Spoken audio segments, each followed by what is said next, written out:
Ok, capítulo 24 por tópicos, já faz logo um resumo de 1 a 4 sobre as especificações das ordenanças que Deus tinha direcionado para os sacerdotes por meio de Moisés, de como eles deviam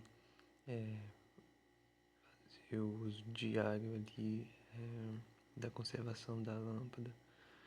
Tinha que ser de azeite puro de oliva, e os filhos de Israel tinham que trazer como oferta, e a posição ali dentro do tabernáculo, no lugar santo, no lado esquerdo, na perspectiva de frente do véu que separava do Santo Santíssimo, e sempre devia ficar aceso continuamente, e no período da tarde até pela manhã, ou seja, que dava no período ciclo de um dia. E isso era um trabalho que devia ter muito esmero e ordem. A partir do 5 fala a respeito da disposição que estava do lado oposto, naquela região do tabernáculo, especificamente no lugar santo, que estava a mesa da proposição, onde os pães estavam sobre ela, dividido em 2 colunas de 6 pães, que cada um representava a tribo de Israel, e de como era feito esse pão. Ele diz aqui que é de flor de farinha cozida, e na proporção aqui fala de 1 efa, que representa cerca de 20 a 40 litros, é uma medida de capacidade, mas aqui fala de 2 dízimas, então dá em torno de 7,4 litros. E fala que de quando que era reposto, que era a cada sábado era reposto, e com um incenso puro por cima de cada uma das fileiras daqueles pães. E o que é que isso significa também? Fala a respeito tanto da lâmpada do candelabro com relação ao Espírito de Deus, Espírito Santo, e muitas outras passagens falam a respeito dessa questão também, sobre de como as chamas, línguas de fogo desceram sobre os seguidores de Jesus naquele tempo do Pentecoste. Fala a respeito do Apocalipse, Jesus andando como uma representação do santuário que é celestial, andando pelo meio do candelabro lá no céu. Fala sempre a respeito, lá do Espírito Santo. Fala também sobre a parábola das 10 virgens que tinham o azeite e tinham também as lamparinas. E com relação ao pão, é o pão da vida, Jesus mesmo disse, eu sou o pão da vida. A questão da Santa Ceia remete a respeito disso, desse simbolismo de quem ele é. E até mesmo com relação ao dia que ele ficou no túmulo, no sábado de descanso, e que Deus não permitiu que seu corpo fosse apodrecido, mas ressurgiu no primeiro dia da semana. Traz todas essas alusões, esse simbolismo. E continuando, os tópicos a respeito de uma situação que aconteceu. Essas outras foram apenas resumo, que lá em Êxodo fala um pouco mais detalhado, aqui de uma forma de resumo, dentro da visão geral do livro que fala sobre isso. E aqui também, dentro de uma situação aplicando algumas das leis, onde um mestiço com pai egípcio e mãe israelita. E o filho apresentou rebeldia e desafiou o próprio Deus, blasfemando e amaldiçoando. Então, eles tomaram o povo uma determinada conduta e foram procurar saber, eram da tribo de Dan.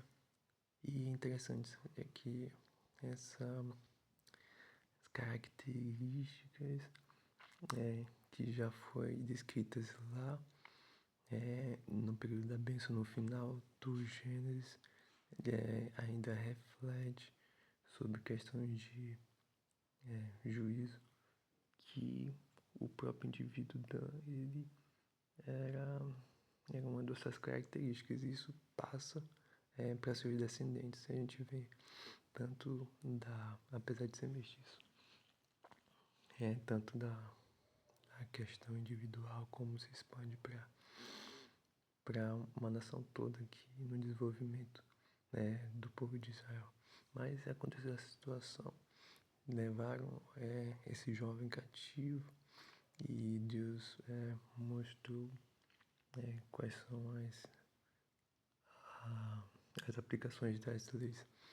Então, todas as pessoas que ouviram foram quem executaram o juízo. E diz aqui, aquele que amaldiçoar seu Deus levará sobre si o seu pecado. E continuando, diz: aquele que blasfemar o nome do Senhor será morto. Toda a congregação o apedrejará, tanto o estrangeiro como o natural, blasfemando o nome do Senhor Deus será morto. A gente vê esses exemplos de pessoas que desafiaram o próprio Deus e que fim levou tanto na historicidade aqui apresentada na Bíblia Sagrada, como hoje também. É claro que às vezes as pessoas pensam que é algo imediato, mas é como se eles estivessem se desligando da própria fonte da vida. E a gente vê nas legislações que homens poderosos executam as coisas semelhantes, mas com tirania, mas aqui é a própria fonte da vida. E é quem tem o poder realmente de dar ou de retirar. Mas continuando aqui a respeito, 17 diz a respeito de algumas recordações de alguns estatutos que já foram pré-estabelecidos. Quem matar alguém será morto, mas quem matar um animal restituirá por igual. Se alguém causar o defeito em seu próximo, como ele fez, assim será feito. Fratura por fratura, olho por olho, dente por dente. Como ele tiver desfigurado a algum homem, assim se lhe fará. E repete, né? Quem matar um animal restituirá, outro, quem matar um homem será morto.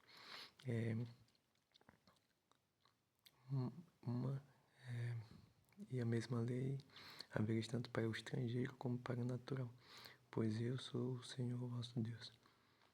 E aqui estava reforçando algumas questões sobre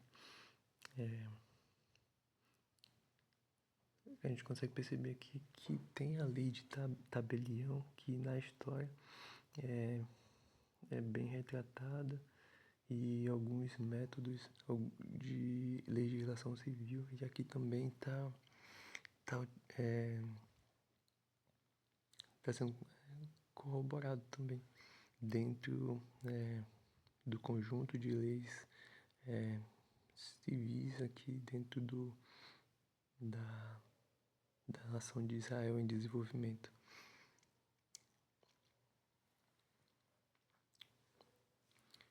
Interessante é ver que a aplicação dessas normas, essas diretrizes, elas, muito dessas características visto em diversas legislações hoje no mundo que se basearam nas ações que são um pouco mais novas. E desde a antiguidade, o povo de Israel como nação é uma das mais antigas que ainda se tem estabelecido e que é relevante no mundo. Você vê como perdura, né? Apesar, né, de acreditar em Deus e acontecer aqui na historicidade bíblica revelando isso, a questão de todo esse decorrer de ações, consequências que as decisões trazem. Mas Deus, ele é misericordioso e apresenta essas normas, essas diretrizes, essas leis para que a gente possa caminhar em caminhos de segurança, de paz, para com Ele e para com nossos semelhantes. Então, essa é a mensagem que esse texto traz. Se você perceber mais outras coisas que podem agregar também, você pode compartilhar conosco, tá bom? Então é isso. Um abração, paz.